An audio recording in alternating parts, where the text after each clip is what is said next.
जय गुरुदेव। गुरु का स्वरूप अपनी दिव्य आंखों में बसा लो। इसी थोड़े से जीवन काल में तुमको परमात्मा को पाने का काम करना है, ताकि तुम्हारा रोना धोना और मौत की वह हालत न आए, तुम्हें फिर दोबारा 84 और नरकों में भटकना न पड़े, और तुम साधना के द्वारा मौत पर विजय प्राप्त कर लो और उसको खौफ न रहे। जब समय पूरा हो तो खुशी खुशी इस किराए के मकान को मकान मालिक को सौंप दो। यदि जीवन काल में ये काम नहीं किया तो याद रखो, मौत तुम्हारा पीछा करती रहेगी और तुम उसके जालिम पंजे से बच नहीं सकते हो। इसलिए तुम महात्माओं के निकट आओ, तब तुम्हारा सभी काम आसान हो जाएगा। ये संसार एक सराय है, धर्मशाला है। इस मनुष्य रूपी किराए के मकान में आपको प्रभु के भजन के लिए भेजा गया है। तुमने अपना असली काम तो छोड़ दिया और दूसरे कामों में अपना अमूल्य समय नष्ट कर दिया। आए थे हरि भजन को ओटन लगे का पास, हरि का भजन छोड़कर अन्य कामों में लग गए। इंद्रियों का भोग भोगने में सब कुछ भूल गए कि कहां से आए और जाना कहां है। जो कुछ कमाया वह सब इसी तन के लिए, आत्मा के लिए कुछ भी नहीं जमा किया। आत्मा का चेतन धन जमा कर लेते तो स्वर्ग वैकुंठ में जीते जी पहुंच जाते, जन्ना मरना छूट जाता, आवागमन का चक्कर खत्म हो जाता।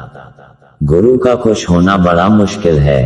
अगर खुश हो जाए तो काम बन जाए, इसीलिए उन्हें खुश करना जरूरी है। तुम्हारी बनावट से वो नहीं खुश होंगे, वो तुम्हारे अंतर के भाव को समझते रहते हैं। बातों में चतुराई चालाकी रहेगी तो समय लगेगा। माया जीव को मोह लेने के लिए जगत में रंग बिरंगी शक्लों और पदार्थों को पैदा करती है। नश्वर जगत की शक्लों, पदार्थों और भोगों में सुख की आशा रखने वाले जुआरियों का दांव कभी सीधा नहीं पड़ता। जो सपने में भी इच्छा किसी चीज की नहीं करते, ऐसे लोग पार हो जाते हैं। अगर कण भर भी लगाव रहा तो नीचे आ जाएगा। गुरु का स्वरूप अपनी दिव्य आंखों में बसा लो, मन को रोक लो। मनुष्य शरीर एक ही काम के लिए मिला है, भजन करके निकल चलो। जब उन कदमों में गिरकर रो तड़पो तब उसको मालिक मिलता है। तुम परमात्मा की वाणी को, कलमा को एकांत में बैठकर सुनो, घाट पर बैठकर सुनने की मेहनत करो। किसी की बुराई मत करो, यही करो, यही समझो कि हम सबसे बुरे हैं। जब हम में बुराई है तब ही हमको सब में बुराई नजर आती है। अगर हम में अच्छाई हो जाए तो यह समझते हैं कि सब अच्छे हैं। इससे रास्ता बदल जाएगा, मेरा ऐसा विश्वास है।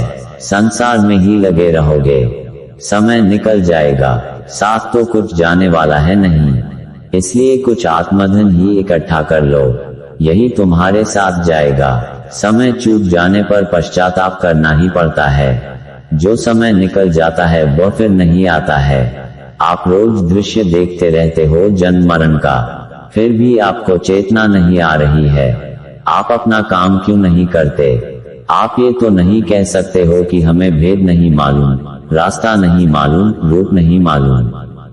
सब कुछ आपको जब बताया जा रहा है तब तो आपको चाहिए कि भजन में लग जाओ। आपको दिखाई भी देने लगेगा, सुनाई भी देने लगेगा।